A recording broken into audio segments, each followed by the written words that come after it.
4 उन लोगों, हजरत उमर गुजर रहे थे तो गुलाम साथ था। एक शख्स को देखा कि मदीने के बाहर खैमा लगाया हुआ है। भाई खैरियत है, यहाँ खैमा को लगाया? कहने लगा अमीरुल मोमिनीन से मिलने आया हूँ। रात हो गई थी तो सोचा यहीं क़याम कर लेता हूँ, सुबह उनसे मिलूंगा। तो फरमाया अंदर किसी के दर्द से कराहने की आवाज़ आती है। कहने लगा मेरी बीवी है और बच्चे की विलादत का वक्त आ गया, तकलीफ़ में। हज़रत उमर दौड़े घर गए, अपनी अहलिया से कहने लगे नेकी कमाने का इरादा है? उसने कहा है। मकसद समझ गए थे ना वो लोग, बिल्कुल है। फरमाया जो ज़रूरत की चीज़ें विलादत के वक्त होती हैं ले ले। कुछ घी ले लिया, कुछ चने ले लिए, कुछ ज़रूरत की चीज़ें ले ली, खातून को साथ लिया। ये खातून अव्वल की बात कर रहा हूँ मैं खातून अव्वल की बात कर रहा हूँ। हज़रत फ़ारूक आज़म रदी अल्लाह ताला अन्हु अमीरुल मोमिनीन है। हज़रत उमर ने अपनी अहलिया को साथ लिया, जहाँ वो शख्स था वहाँ आए। अहलिया ने हज़रत उमर के ज़िम्मे काम लगाया, आग जला लें, ये तेल ले लें, फ़लाँ चीज़ घी में डालने बनानी शुरू कर दें। फारूक आज़म ने हाथ के अंदर पकड़ा हुआ बर्तन, चमचा, डोई भी आख ली दे, पंजाबी है ना हम, तो वो काम कर रहे हैं, चला रहे हैं, आग जला रहे हैं। खातून अंदर ड्यूटी कर रही। तो वो शख्स जो था ना जिसकी बीवी थी, वो कहता है मैं 2-3 दफ़ा का गुलाम इधर आ, फलानी चीज़ बता। मेरे ज़हन में ये था कि अमीरुल मोमिनीन ने को बंदा खड़ा किया आने जाने वाले मुसाफिरों का ख्याल करे। मेरे से 2-4 दफ़ा मैंने अपने लफ्ज़ों में बात भी कह दी, लेकिन जब अंदर मेरे बच्चे की विलादत हुई तो अंदर से मेरी बीवी बोली और हज़रत उमर की अहलिया बोली और बोल के कहने लगी अमीरुल मोमिनीन मुबारक हो, आपके दोस्त को रब ने बेटा दिया है। वो शख्स कहते हैं मैं बाहर खड़ा था, वजूद तड़प गया, आंखें बरस पड़ी। कभी नहीं रोया था पर कैफियत अजीब बन गई। कोई तकरीर नहीं सुनाई, कोई आला शेर नहीं उन्होंने पढ़ा। मैंने जूं लेकर उनके सर से पांव तक देखा। मैंने कहा ये वही शख्स है जिसका नाम ले तो कैसर और किसरा कांप जाते हैं, ये वही शख्स है। मैंने जुमे में कहा था कि रोब कपड़ों का नहीं होता, रोब तो दयानतदारी का होता है।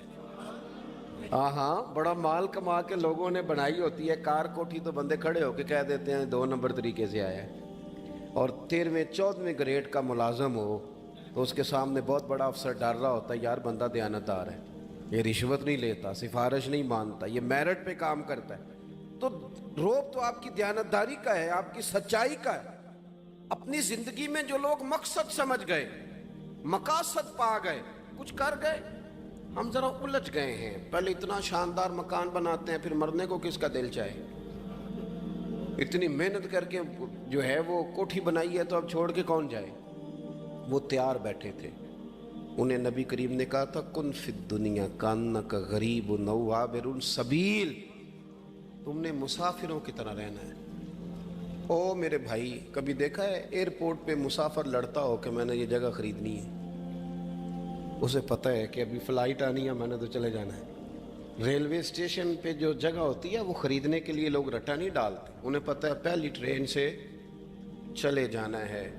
बस स्टॉप पे झगड़े नहीं होते कि ये कुर्सी मेरी है, जाना जो है मिट्टी दें ते मिट्टी रहना ही। एवी कादी बल्ले बल्ले, अज मिट्टी दे उत्ते बंदे आते कल मिट्टी दे थल्ले। इतना ज़्यादा मकसद नहीं ना जब समझते तो बेचैन है, बेकरार। बाद लोगों ने इतने पैसे जमा कर लिए कि इतने खा नहीं सकते, इतनी ज़रूरत नहीं, लेकिन इसके बावजूद है कि वो दौड़ ख़त्म होने का नाम ही नहीं ले रही। हज़रत सिद्दीक़ अकबर रदी अल्लाह ताला अन्हु अमीरुल मोमिनीन है। बादशाहों के बड़े बात होती है, हमारे मुल्क में ऐसे भी बादशाह गुजरे हैं कि जो सफ़र पे जाते थे तो खानसामे भी ले जाते थे, बावर्चियों को भी लेके जाते थे कि खाना मेरी मर्ज़ी का होना चाहिए। हज़रत अबू बकर सिद्दीक़ ने पानी मांगा अमीरुल मोमिनीन, तो सहाबा ने ना शहद मिला पानी पेश किया।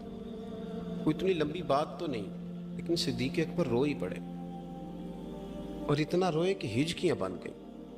लोग कहते हैं पता नहीं था किस बात पे रो रहे हैं, पर हम भी रो पड़े। हुजूर आप क्यों रोते हैं? तो आप फरमाने लगे यार मुझे आसानियों में मुब्तला करने लगे हो, मुझे इन दुनिया की लज्जात में उलझाने लगे हो। मैं हुजूर की बारगाह में बैठा था तो अल्लाह के रसूल फरमा रहे थे पीछे हट जा, पीछे हट जा, पीछे हट जा। मैंने पूछा हुजूर आप किसको कह रहे हैं? तो हुजूर फरमाने लगे दुनिया मेरे पास आई थी, وہ قریب کرنا چاہتی تھی مجھے، تو میں نے اسے کہا پیچھے ہٹ جا، میرے نیڑے نہ آنا، دور ہٹ جا۔ تو ہٹ تو گئی ہے، پر جاتی دفعہ کہہ گئی ہے سونیا آپ تو بچ گئے ہیں، پر آپ کے بعد والے کیسے بچیں گے؟